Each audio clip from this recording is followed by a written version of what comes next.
હુનર પણ સાથે સાથે બહુ જરૂરી છે. ખાલી સર્ટિફિકેટ લઈને તમે બહાર નીકળો, ડિગ્રી લઈને કોઈ આ પૈસા તો તમારા આ જમાનામાં થોડું અઘરું છે. પહેલાના જમાનામાં ડિગ્રી જોઈ નોકરી મળી જતી હતી. હવે સાથે સાથે જનરલ નોલેજની પણ થોડી જરૂરિયાત છે.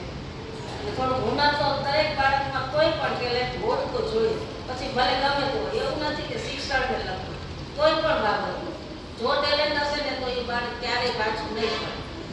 તો કોઈક મહેમાન આવવાનું હોય ને તો આપણે સવારથી તૈયારી કરતા હોય કે ચાલો આ બનાવશે આ બનાવશે, પણ આપણા બાળકની પહેલી સેલરી જોતી હોય ને તો નાનપણમાં જ્યારે માના ગર્ભમાં જ બાળક હોય છે ને ત્યારથી જ એક એક કમાઈને પીરસવી પડે છે.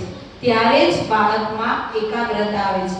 જો બાળક પોતે એકાગ્રતા હશે અને પોતે જાતે મોટું થાય ડિસિઝન લેતા શીખશે કે નહીં આમ નહીં અને આમ, એવું ક્યારે બને તો કે પહેલા તો એનો હુનર એના માતા પિતામાં હોવો જોઈએ.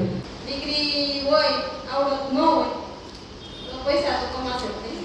સર ઘણીવાર એવું પણ કહે છે કે આ ભૂખા રિપેટરો વાળા આવતા હોય એ લોકો ડિગ્રી વાળા જે કમાતા હોય ને કરતા વધારે કમાય, અથવા તો જે ગેરેજ વાળા હોય છે એટલા ડોક્ટર એવું ઘણી વખત કીધેલું છે. હું મારી બેબી હજી તો HKGમાં છે પણ મારું આવવાનું 2 વખત જ થયું છે અને 2 વખત મેં એવું સાંભળ્યું પણ છે. પણ ખરેખર સાચી વાત છે સૌથી. મારું માનવું એવું છે કે આપણું બાળક આર્થિક રીતે સદ્ધર થાય દરેક મા-બાપ ઈચ્છતા જ હોય છે, પણ આપણે એને ડિગ્રી સાથે સાથે જો સંસ્કાર નહીં આપીએ ને તો એ જે આર્થિક રીતે સદ્ધર થશે અને એ પૈસો તમારા ઘરમાં આવશે તેમાં બરકત નહીં. પૈસા અલગ અલગ રીતે ઘણી રીતે કમાવાય છે. અત્યારે તમે મોબાઈલમાં જોવો છો, પૈસો સારો આવશે ને ઘરમાં તો ઉન્નતિ રહેશે જ. ભલે 5,000 કમાય કે 10,000 કમાય એનાથી કંઈ મતલબ નથી. આપણા શોખ મોજ બધા ઓછા કરી નાખવાના, પણ પૈસો છે એ ચોખ્ખો આવવો જોઈએ. એવું હતું કે ડિગ્રીનું મહત્વ હતું કે એન્જિનિયર બની જાય તો સ્કોપ વધારે રહેતા, કારણ કે એન્જિનિયરિંગ કોલેજ એટલી બધી વધી ગઈ. પણ હવે બાળકોને ડિગ્રી કરતા તમારે સંસ્કારનું મહત્વ આપવું પડે, બીજા કરતા કંઈક અલગ કરવાની, અલગ રીતે વિચારવાની તમારે એને કેળવણી આપવી જોઈએ. એક રીતે નહીં કે પેલા બધા એન્જિનિયરિંગ બની જતા તો પૂરું થઈ જતા. અત્યારે એવું નથી.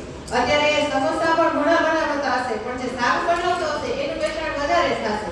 એનો મતલબ એવો કે તમે એને કરતા જે કામ કરે છે એમાં એને બહેતર કેવી રીતે બનાવવું એની એને કેળવણી આપવી જોઈએ. બેટો બધાએ કીધું એમાં પણ ખાસ તો એ છે કે અત્યારે જે સુપર મોમ્સ છે ને એને પહેલા રીલ્સ બનાવવાનું મૂકવું પડે. રીલ્સ બનાવવાનો અતિશય ટ્રેન્ડ છે. સોશિયલ મીડિયા જરૂરી છે એવું નથી, પણ રીલ્સ અત્યારે મમ્મીને એનો શોખ હોય છે ને પણ પાછળ છોકરાઓ ચાલુ કરી દેતા હોય છે અને છોકરાઓ શીખવાડે છે કે લે તો બેટા રીલ્સ બનાવો. આ એક બહુ ખરાબ બાબત કહેવાય કે મમ્મીને પહેલા આ શોખ મોબાઈલમાં મૂકવા પડે. પહેલાના સમયની કહેવત છે કે ભણેલા છે પણ ગણેલા નથી. બધાની વાત પણ એક વસ્તુ નથી એવી કે કર્મ તમારું. તમારી પાસે ડિગ્રી છે કે આખો કપાટે સીધો ગયો હોય અને તમારા જો નસીબ એનું નસીબ ઉપર થોડુંક વધારે તમારે બધું કે તમારું નસીબ હાથ રહે છે અને તમારા આગલા જીવનના કર્મ એ પણ સારી છે ને તો તમને 100% તમારી પાસે આવી જાય. ગોતવા